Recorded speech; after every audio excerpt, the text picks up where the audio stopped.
forgotten act, a broken wheel, closed sidewalks and elevators, and a scheduling mess, we were cursed. I had one of the most upside down convention experiences of my life. This weekend, I'm going to Matsuricon as a wheelchair, cosplayer, and performer. Matsuricon is a medium-sized anime convention in the GCCC, or the Greater Columbus Convention Center for the Uncultured. I spent my weekend with my closest friends, cosplaying Dungeon Meshi, Toga and Ochako from My Hero, and Saki Tenma, as per usual. It was a crisp August afternoon. It's con day! It's con day!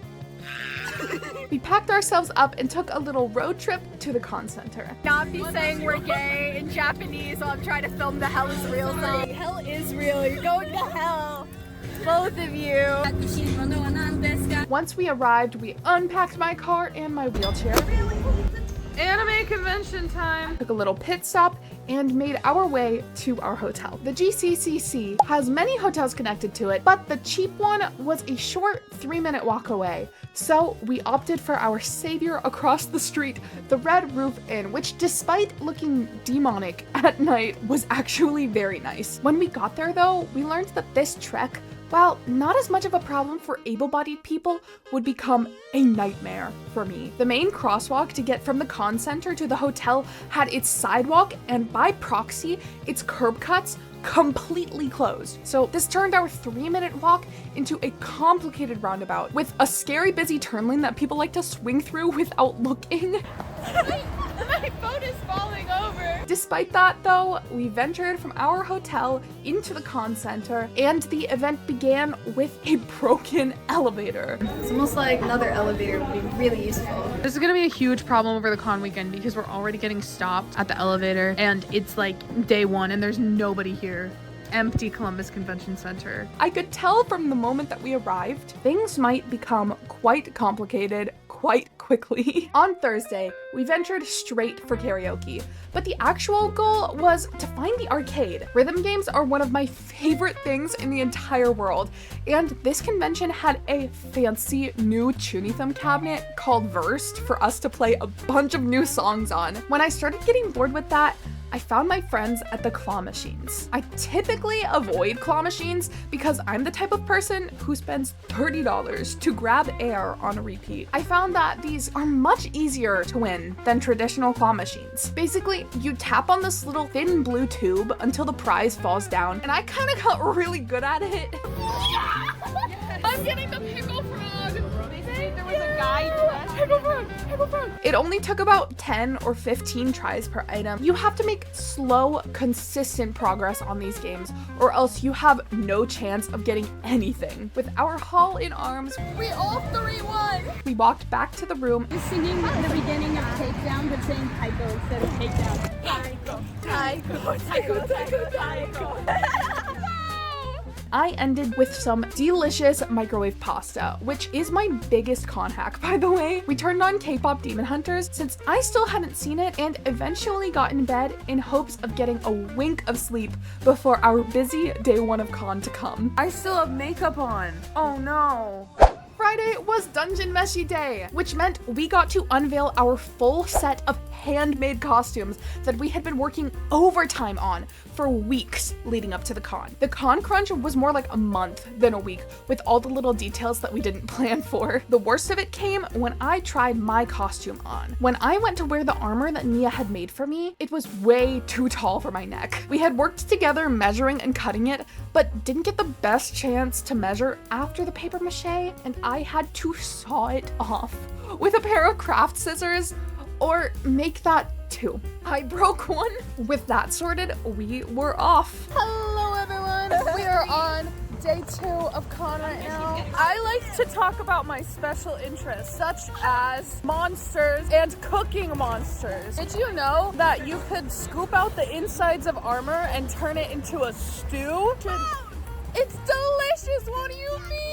The goals for the morning were to win the cosplay scavenger hunt for a ribbon and wander through the vendor hall until our dear friend Courtney could arrive at con. We started walking to the convention center and our 5-minute walk became 1 hour and 40 minutes. Not because of the sidewalk or the elevator, it was the people. They loved the dungeon meshi. It perhaps had something to do with the fact that Laios was totally on the cosplay scavenger hunt, but I want to believe that we were just that cool and awesome. Get over here.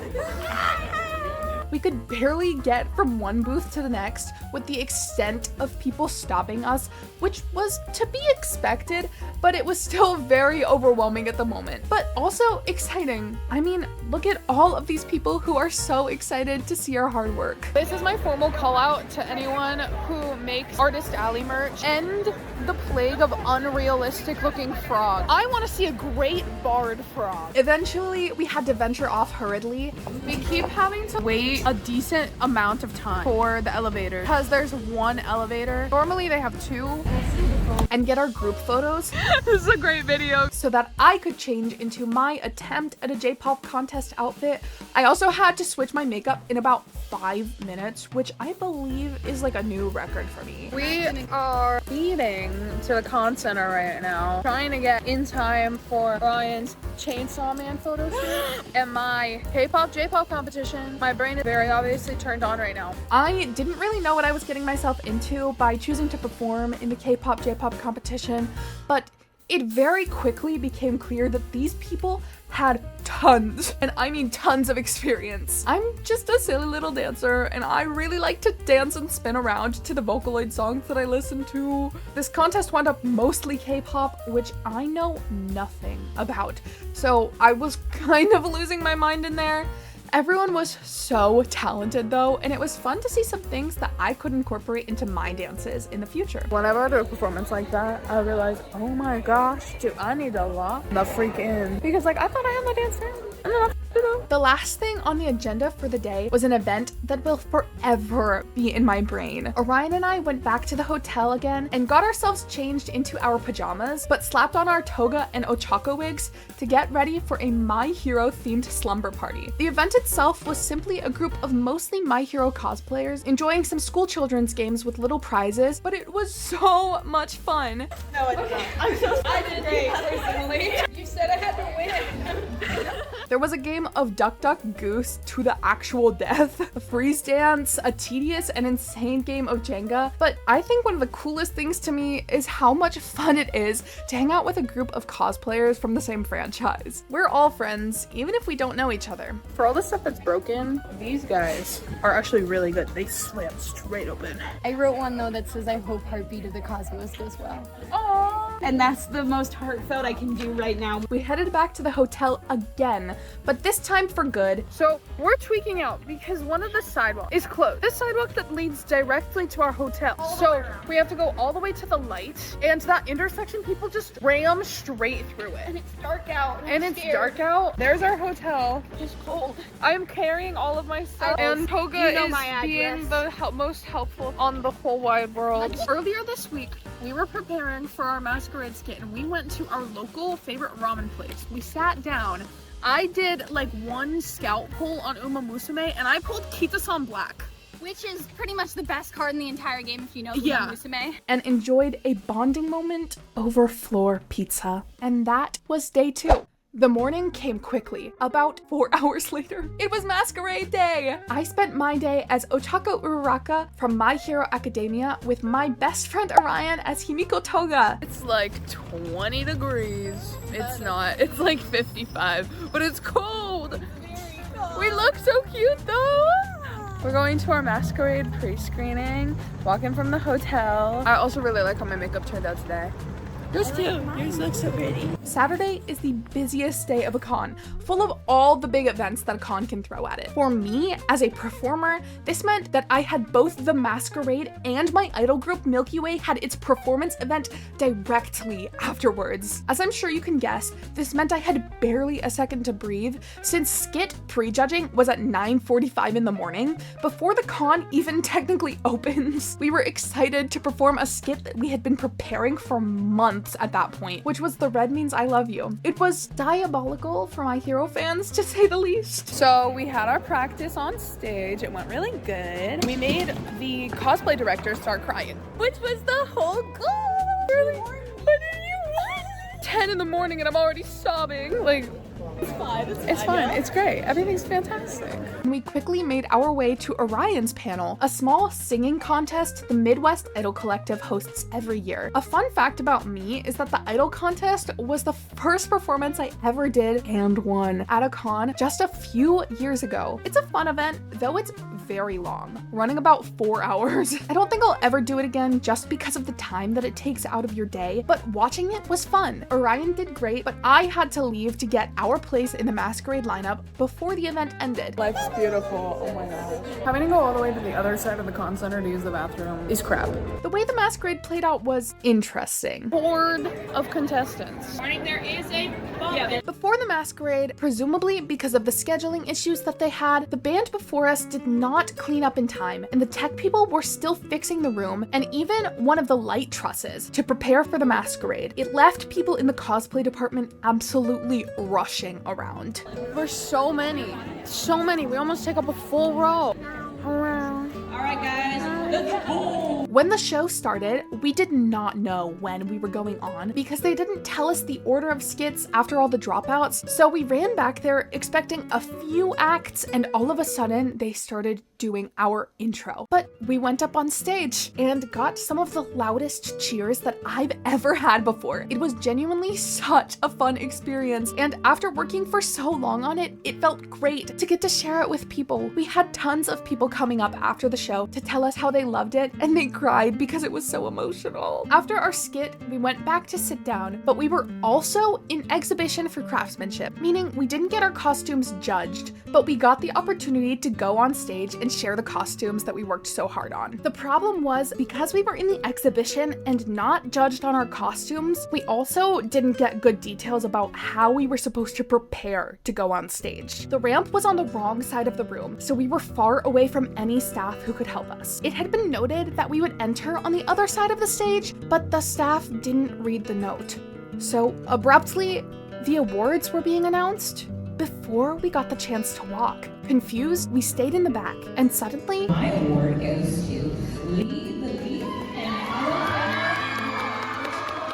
our names got called again. We won a judge's award from the lovely Nekoyasha. They've judged us a few times before, and it's always great to get the chance to chat with them. But it was a little more than upsetting to get skipped. Ryan, I think you would be in Journeyman. Oh, I have to be in Journeyman now? Yeah, you've won more than one award. Y'all are winners. You got it. My growth mindset, which is that I just haven't been in enough masquerades to have more than one award. After the Masquerade, I had yet another quick change for the Milky Way Idols showcase we were hosting, Heartbeat of the Cosmos. And because this con was cursed, nothing went smoothly. I had approximately 30 minutes to change my costume completely, warm up my voice, and prepare for my solo and group performance. I love frogs. You know what frog he's based off of? No, he's just a frog. He's a magic frog. Thankfully, I did all the behind the scenes work for this one, creating the logo, the graphics, and the design for the back of the t-shirt. So while the majority of the group staffed the raffle, I didn't deal with too much beyond my performance, and I could compose myself a little bit. Everyone in the show did an absolutely fantastic job. It was fun to be backstage for this one with the rest of Milky Way. We got to see all the pen lights, and it was so pretty. When it was eventually my turn, I got on stage. our very own Leetheleef. Oh my god. Let's welcome the Midwest's own singing, dancing, rolling performer, Leetheleef. Get ready to dance and let's grow together. And did my little song and dance, but the microphone kept turning off.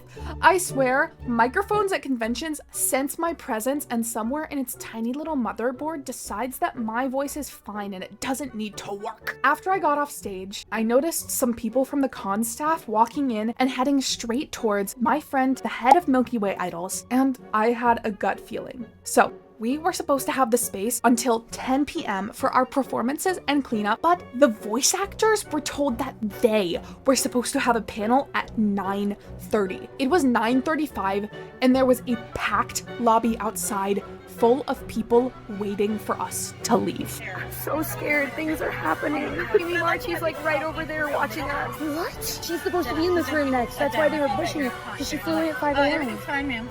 why we might be cutting PvP, because they told her 9:30, and apparently your panel starts at 10. That's horrible. We were told by staff that we had to finish our event as soon as possible and could not perform the dance that we had been preparing for months. We accepted it and began packing up. I slapped the electric pieces of my wheelchair back on since I wouldn't need to move like crazy anymore, and as the last performer finished their dance, we got told that we could go on. This led to Milky Way practically running on stage, but I was trapped. My electric pieces were on and I was panicking, attempting to remove them quickly, but they were stuck.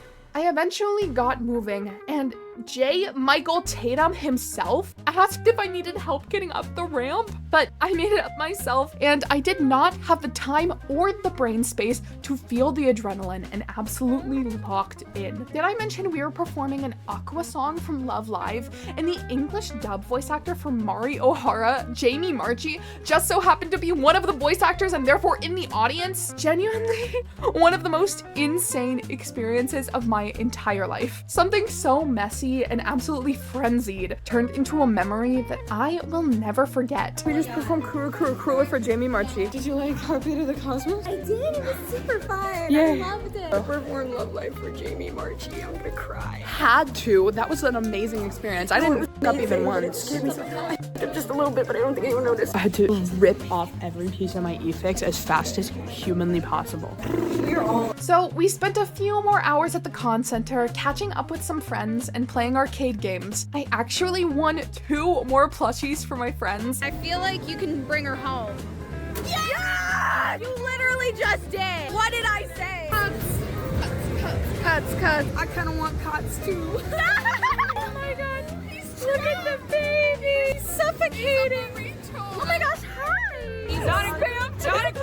And we even won 2 little space frogs from the more traditional claw machine that was right next to the one we had been playing. Orion and I each kept one. Wait, they're friends. The walk back to the hotel was absolutely beautiful, and I remember being so grateful during those moments for my friends and the fun that we had together. A stupid video of me eating my pasta. And that was day 3. Sunday of Matsuricon started bright and early-ish so that we could check out of the hotel on time. Since we parked so far away, we got ready late enough that we had to bring everything to the hotel lobby and check out. I spent Sunday as my favorite character of all time, Saki Tenma. The goals for the day were to get to the vendor hall, to the Masquerade feedback panel, take cute pictures, and get celebratory hot pot. Pretty simple compared to all of our crazy events over the weekend. Before we even made it to the con, a random cosplayer in the hotel lobby just handed us a giant foam sword, and as we were Tetrising my trunk, my friend Percy decided to take it. Show the sword off. The sick sword, I feel bad. You want some dinosaurs? Really? Yes? Win for me because I did not need that on top of everything else in there. We actually wound up at the ribbon meetup that morning since we didn't have time any other day. It's a capybara. It needs a hat. Thank you. Oh my gosh, it's Herb. How do I get the other one? I need to know my favorite convention memory. Oh my gosh, winning Best in Show at Colossal Con. Thank you. It was like the coolest thing that's ever happened to me. Mia and Orion were invested in getting ribbons, and Mia even reached 80. I think ribbons are fun, but I'm definitely not committed to that point. I finished the weekend with a modest 45. We took some really cool photos on the Sky Bridge. Afterwards, we made one final round of the vendor hall where I snousted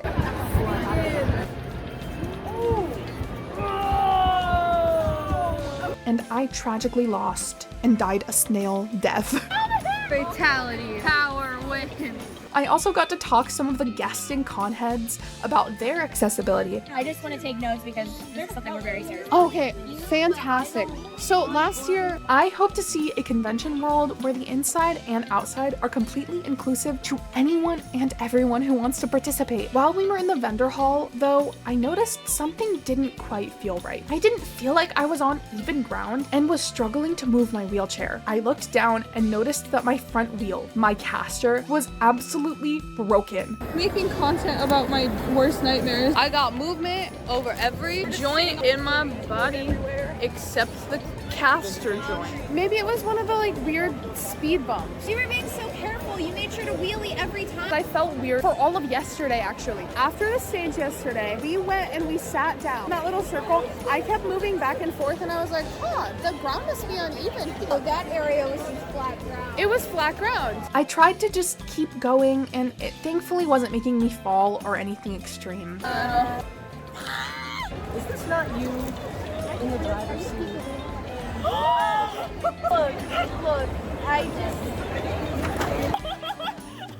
At the end of our day, it was time for the Masquerade feedback panel. One of the most important parts of performance is critique. You can't exactly watch yourself while you're on stage, so having an extra pair of eyes, or 3 in this case, can be incredibly helpful. The judge's perspective helps in refining the little details that the audience could pick up on, but maybe you didn't check. I really don't have, like, you guys are really great. It was really tough for that division. I could see the unhinged energy you had as Toga and the little demure shyness that Oshiko has. Yeah, I think What did you think about our scripting? someone who has not watched all of My Hero, like if you don't know the material that well, it might have been a Gotcha. Okay. We also got a very, very kind apology for getting skipped in Masquerade, and with that, it was time to escape the GCCC and get a well-earned good meal with the friends I love and make the trip home. And at the end of the night, when I think about this convention, I realize all the crazy problems that went down kind of just created more memories that I can look back on and laugh about, because all in all, I had a fantastic time. Matsuricon will also hold such a special place in my heart. It was my first big con and is a staple in my yearly rotation. It reminded me of the joy of simply being in cosplay and how much fun it is to make people feel things through my performances. So thank you, Matsuricon. Let's do it again next year, but maybe with just a couple less bumps in the road. I cannot wait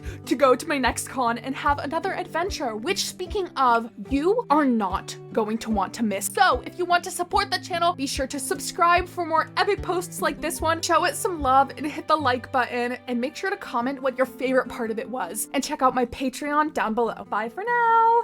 If you want to see more of the silly things that we got up to, be sure to check out Orion's channel, Holofail, where they posted a vlog of the weekend, linked in the description.